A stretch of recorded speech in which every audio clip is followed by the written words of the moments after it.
அன்புக்குரிய உலகளாவிய இந்திய மக்கள் அனைவருக்கும் அன்பு கலந்த வணக்கம், ஆசீர்வாதம். நான் உங்கள் விஸ்வகர்ம ஜெகத்குரு ஸ்ரீ பாபுஜி சுவாமியில் பேசுகிறேன். நமது பாரத தேசத்தினுடைய கொடியை பிரான்ஸ் நாட்டிலே லாக்சப் என்ற பகுதியிலே கண்டபொழுது மிகவும் மகிழ்ச்சியாக இருக்கின்றது. சத்தோதம் அந்த இடத்துல ஒரு அசோசியேஷனில் நான் வந்திருக்கேன்.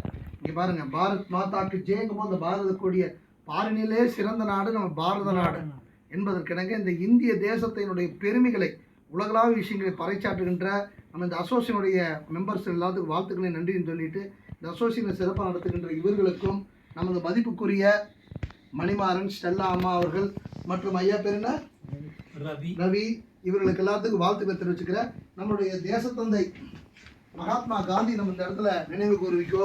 மகாத்மா காந்தி நம்ம ரொம்ப சிறப்பாக கும்பிடணும்.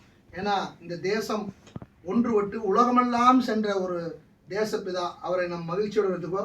நமது மதிப்புக்குரிய தமிழ் கடவுள் என்று சொல்லுவாங்க, தமிழ் கலாச்சாரத்துடைய தமிழ் கடவுள் என்று சொல்ல, அன்பிலார் எல்லாம் தமக்குடையார் அன்புடையார் என்பும் உரிய பிறருக்கு என்று வள்ளுவனின் வாக்கு கிணங்க இந்த வள்ளுவனுடைய சிலையை காணும் பொழுதும் மிகவும் சந்தோஷமாக இருக்கின்றது.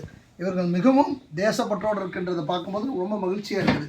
இந்த தேசப்பற்றோடு இருக்கின்ற இவருடைய குடும்பம் எல்லாம் அல்ல இறைவனுடைய பொருளால் நம்ம தேசத்துடைய பற்றும் சிறப்பாக இருக்கட்டும். பாரத் மாதா கே ஜெய், பாரத் மாதா கே ஜெய், பாரத் மாதா கே ஜெய். இந்தியர்கள் அனைவரும் இவர்களுக்கு ஒற்றுமையாக இருந்து பிரான்ஸ் நாட்டிலே இந்தியர்கள் அனைவரும் ஒன்றுபடுவோமாக. ஜெய் விஸ்வகர்மா.